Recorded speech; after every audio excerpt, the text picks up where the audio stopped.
अस्सलाम वालेकुम स्टूडेंट्स, क्या हाल है। Welcome to my channel home tutor by Zunaira. उम्मीद है आप लोग खैरियत से होंगे, अपने घर में होंगे। बेटा आज मैं स्टार्ट करने जा रही हूँ बायोलॉजी फर्स्ट ईयर। तो सबसे पहले जो है इसका चैप्टर देखेंगे हम, वो है जी इंट्रोडक्शन। इंट्रोडक्शन में सबसे पहले आपको पता होना चाहिए कि व्हाट इज़ बायोलॉजी। जो आप पढ़ रहे हो जो सब्जेक्ट, उसके बारे में पता होना चाहिए जी व्हाट इज़ बायोलॉजी। तो बायोलॉजी आप लोग जो 9th क्लास में पढ़ते आ रहे हो कि बायोलॉजी क्या चीज़ होती है। बायोलॉजी बेसिकली हमारे पास होता है, बायोलॉजी जो निकला है वो एक ग्रीक वर्ड है, 2 ग्रीक वर्ड का मजमुआ है। Bio mean life, and logy मतलब स्टडी, रीजनिंग और थॉट।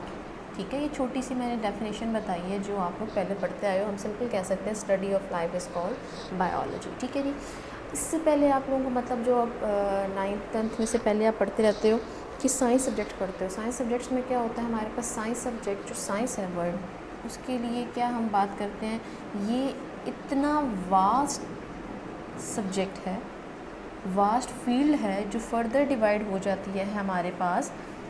मेजर फील्ड्स देखी जाएँ तो आ जाती है जी बायोलॉजी, देन आ जाएगा जी फिज़िक्स, देन आ जाएगा जी chemistry, maths and so on. ठीक है, तो साइंस के अंडर आती है जी बायोलॉजी। तो बायोलॉजी बेसिकली क्या है, ये 2 ग्रीक वर्ड्स का मजमुआ है। Biology is derive from 2 Greek words, one is bio and second is logy.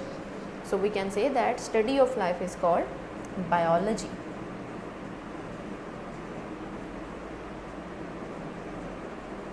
ठीक हो गया। नेक्स्ट अगर हम बात करते हैं इसमें, आप छोटी क्लासेस में पढ़ते हुए स्टडी ऑफ लाइफ को हम बोलते हैं बायोलॉजी, लेकिन अब आप बड़े लेवल में आ रहे हो फर्स्ट ईयर में, तो फर्स्ट ईयर में आप इस बुक में ये भी पढ़ोगे कि जहाँ आप लिविंग बींग्स को डील करोगे बायोलॉजी के अंदर, लिविंग बींग्स को डील करोगे, उसके साथ साथ आप नॉन लिविंग बींग्स को भी डील करोगे। किस सेंस में? इस सेंस में जी कि लिविंग बींग्स का क्या इंटरेक्शन है with their non living surrounding. बिलफर्ज मैं कहती हूँ अगर ह्यूमन बींग है तो उसका उसकी इन्वायरमेंट के साथ जो है वो क्या रिलेशन बनता है, क्या इंटरेक्शन है, that deals with under the biology जो आप पढ़ने जा रहे हो। ठीक हो गया, ये सिंपल हमारे पास बायोलॉजी की डेफिनेशन है। अगर मैं बात करूँ इसमें और भी बातें उन्होंने छोटे छोटे लिखी हुई हैं कि आप बायोलॉजी में जो है वो आप पढ़ते हो कि मतलब बायोलॉजी में इतना ज़्यादा वास्ट सब्जेक्ट हो गया जिसके अंदर फर्दर फील्ड्स आप पढ़ते हो। ठीक है, तो उसके बाद अगर हम बात करते हैं बायोलॉजी की, इसके बाद हमारे पास इसकी कुछ ब्रांचेस आती हैं जो छोटी क्लासेस में पढ़ते हो। It can be further divided into 3 major branches, जिसमें अगर मैं बात करूँ बायोलॉजी इज़ डिराइव फ्रॉम, इसकी ब्रांचेस देखी जाएँ तो मेजर इसकी ब्रांचेस जो हैं वो हैं हमारे पास 3, बॉटनी, ज़ूलॉजी एंड माइक्रोबायोलॉजी। ठीक है, छोटी क्लासेस में पढ़ते आए। बॉटनी क्या है हमारे पास, बॉटनी स्टडी होती है प्लांट्स की। अगर हम एनिमल्स की स्टडी को बात करें दिस इज़ कॉल्ड ज़ूलॉजी। और अगर हम माइक्रो ऑर्गेनिजम्स की बात करें, माइक्रोब्स मैं लिख देती हूँ यहाँ पे, then it deals with the microbiology. These are the 3 major branches of biology. इसके अलावा जो आप लोगों ने टर्म्स पढ़ी हैं वो लिख देते हैं। उसके अलावा जो है एवोल्यूशन से आप थोड़ा बहुत यूज़ टू होगे। जेनेटिक्स से, जेनेटिक्स में हम बेसिकली डीएनए, आरएनए, जीन्स को स्टडी करते हैं। नेक्स्ट हमारे पास इसमें आ जाता है मॉर्फोलॉजी आ जाता है, एनाटमी आ जाएगा,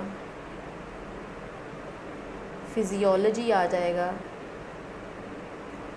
फिजियोलॉजी में दोनों चीज़ें आ जाती हैं, एनाटमी भी और मॉर्फोलॉजी, क्योंकि इसमें हम फॉर्म और स्ट्रक्चर देखते हैं और एनाटमी में हम इंटरनल स्ट्रक्चर्स को देखते हैं। ठीक है, उसके अलावा आप इसमें क्या बात कर सकते हो, इसमें ये 3 ब्रांचेस आ जाती हैं आपकी बुक में। और भी बहुत सारी कुछ लिखी हुई है नीचे जो बेसिकली आप जिनसे यूज़ टू हो चुके हो, जो आप पढ़ के पहले आए हुए हो। ठीक है, अच्छा जी, अब हम अगर बात करते हैं इनके अलावा कुछ ब्रांचेज़ हैं बायोलॉजी की, उनको हम डील करते हैं जो आपकी बुक में, मैं उसी को लेके चलती हूँ। तो सबसे पहले अगर हम बात करें तो मैं बात करती हूँ जी fresh water biology. Fresh water biology. अभी फ्रेश वाटर बायोलॉजी क्या चीज़ है, दूसरी है मैरीन वाटर बायोलॉजी। इन दोनों को पहले मैं बता देती हूँ, ये कंपैरिजन से ज़्यादा अच्छे से समझ आएंगे। आपको पता होगा फ्रेश वाटर बेसिकली कहते हैं उस पानी को जो ड्रिंकेबल हो, जो पीने के काबिल हो, ठीक है, ड्रिंकेबल वाटर, जिसमें हमारे पास आ जाएंगे पॉन्ड्स, रिवर्स, लेक्स भी आ जाएंगे, ठीक है।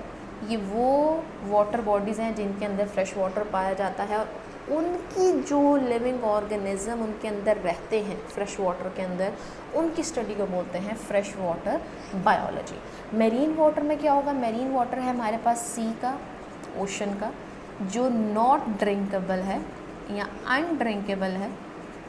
तो इसमें हम बात करते हैं ये दो वाटर बॉडीज़ की जो जिनके अंदर सॉल्ट की कंसंट्रेशन बहुत ज़्यादा होती है, जिसकी वजह से क्या है वो पानी पीने के काबिल नहीं है।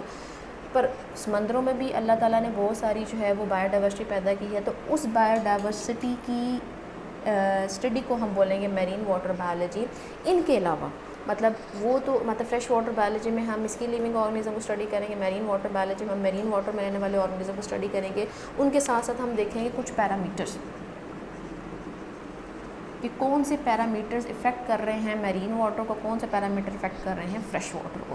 पैरामीटर में बात करेंगे तो इसमें आ जा सकता है जी BOD आ जाएगा, COD आ जाएगा, बायोलॉजिकल ऑक्सीजन डिमांड और केमिकल ऑक्सीजन डिमांड। ये मैंने दो कॉमन सी चीज़ें लिखी हैं कि अगर मैं बात करती हूँ मेरीन वाटर में रहने वाले ऑर्गेनिज्म की बायोलॉजिकल ऑक्सीजन डिमांड क्या है, मीन टू से कि अगर मेरीन वाटर में एक वेल रह रही है, एक शार्क रह रही है, तो उसकी बायोलॉजिकल नीड कितनी है, उसको बायोलॉजिकली ऑक्सीजन कितनी चाहिए, that is with the BOD। और अगर मैं बात करती हूँ मेरीन वाटर जो बेसिकली पानी है, उसकी अपनी कंपोजिशन में भी तो ऑक्सीजन मौजूद है ना, तो उसकी कितनी केमिकली ऑक्सीजन डिमांड होगी, that is with the COD। तो ये कुछ पैरामीटर्स होते हैं जो हम इसके साथ डील करते हैं। नेक्स्ट मैं बात करती हूँ इन्वायरमेंटल बायोलॉजी की। इन्वायरमेंटल बायोलॉजी हमारे पास क्या होती है, इन्वायरमेंट से निकला है कि लिविंग बींग्स का, जिस तरह मैं ह्यूमन बींग की बात करती हूँ, तो ह्यूमन बींग का क्या इफ़ेक्ट है उसकी इन्वायरमेंट पे, इधर वो अच्छा है इधर वो बुरा है। इसमें आप एक वर्ड यूज़ करोगे एंथ्रोपोजेनिक एक्टिविटीज़। एंथ्रोपोजेनिक का मतलब होता है ह्यूमन एक्टिविटीज़, कि ह्यूमन ऐसी क्या एक्टिविटीज़ सर अंजाम दे रहे हैं जिससे हमारे इन्वायरमेंट पे असर हो रहा है, चाहे वो अच्छे सेंस में है या बुरे सेंस में है। या सिंपल आप कह सकते हो कि एक लिविंग ऑर्गेनिज्म की गिर्द की जो इन्वायरमेंट है उसका अपनी इन्वायरमेंट के साथ क्या इंटरेक्शन बनता है, that is with the environmental biology. ठीक है जी। उसके अलावा हमारे पास कुछ टर्म्स हैं और वो देख लेते हैं। ह्यूमन बायोलॉजी, ह्यूमन बायोलॉजी में हम किसको डील करेंगे, स्टडी ऑफ ह्यूमन। मैं कहती हूँ उसमें हम मैन की स्टडी करते हैं, उसमें ही आ जाएगा इसकी एवोल्यूशन से क्या लिंक है, इसका जेनेटिक्स क्या है, इसकी एम्ब्रियोलॉजी कैसे होती है, इसकी एवोल्यूशन कैसे हुई, ये सब चीज़ें हम जो है वो पढ़ लेंगे किसके अंदर, ह्यूमन बायोलॉजी के अंदर। कि एक इंसान को अगर हम पढ़ेंगे उसका A to Z सब चीज़ों को, सब जितने भी उसके रेलिवेंट जितने भी टर्मिनोलॉजीज़ हैं वो उसमें हम स्टडी कर लेंगे। ठीक है जी। उसके बाद बारी आ जाती है हमारे पास सोशल बायोलॉजी की। किसी भी लिविंग बीइंग का सोशल बिहेवियर क्या है और कम्यूनल इंटरेक्शन कह लो आप, कि अगर वो एक कम्युनिटी में रह रहा है या अपनी सोसाइटी में रह रहा है तो उसका बिहेवियर क्या होगा towards other organism, towards their environment, that is with the social biology. ठीक हो गया जी। उसके बाद हमारे पास बारी आ जाती है बायोटेक्नोलॉजी की। ये तो बहुत बारह दफ़ा आप पढ़ चुके हो, बायोटेक्नोलॉजी क्या चीज़ होती है। बायोटेक्नोलॉजी ये टर्म है बायो की, ऐसी ब्रांच है बायो की जिसमें हम किसी भी लिविंग बीइंग को यूज़ कर सकते हैं। यूजली हम यूज़ करते हैं माइक्रो ऑर्गेनिज्म को, उससे हम यूज़फुल प्रोडक्ट्स बनाते हैं for the welfare of Mankind. जैसे बहुत कॉमन एग्जांपल है इंसुलिन। अगर जो पेशेंट्स इंसुलिन नहीं बना पा रहे तो उनको इंसुलिन की इंजेक्शंस लगाए जाते हैं, उनको इंसुलिन बनी बनाई उनकी बॉडी में इंजेक्ट की जाती है, वो भी बनाई जाती है by the help of biotechnology. मैं इस पर इस वजह से ज़्यादा नहीं आ रही क्योंकि आहिस्ता आहिस्ता आप सारा पढ़ोगे। कुछ टर्म्स जो है आप डिटेल में पढ़ेंगे सेकेंड ईयर की बायो में, और कुछ जो है वो इसमें आप पढ़ोगे, ठीक है जी। उसके अलावा बारी आ जाती है जी माइक्रोबायोलॉजी की और मोलेकुलर बायोलॉजी की।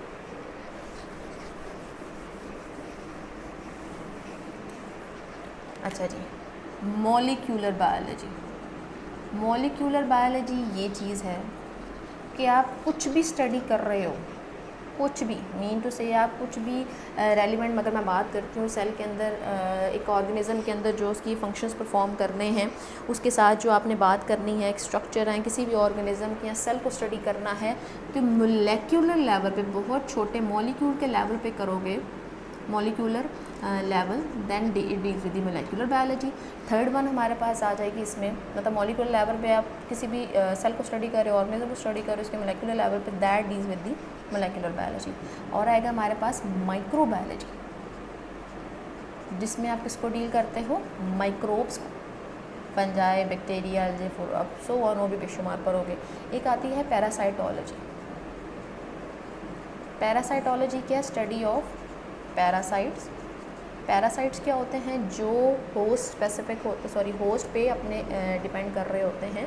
जैसे इसमें मैं एग्जांपल दे सकती हूँ, मॉस्कीटो दे सकती हूँ, इसमें मैं एग्जांपल दे सकती हूँ लाइसिस, बहुत कॉमन जो है जुएँ होती हैं सर पे, वो जिस ऑर्गेनिज्म पे, जिस इंसान के सर पे रह रही है उससे तो खून चूस रही है, बदले में उसको नुकसान पहुँचा रही है, ठीक है। तो ये सिंपल सी टर्मिनोलॉजीज थी। कुछ बायो के बारे में बताया कि बायोलॉजी क्या चीज़ है और उसकी टर्म्स वगैरह बताई। तो ये बेसिकली हमारे पास आज का लेक्चर था। इसमें कोई क्वेश्चन वगैरह पूछना होगा तो ज़रूर पूछिएगा। अपना ख्याल रखिएगा। अल्लाह हाफ़िज़।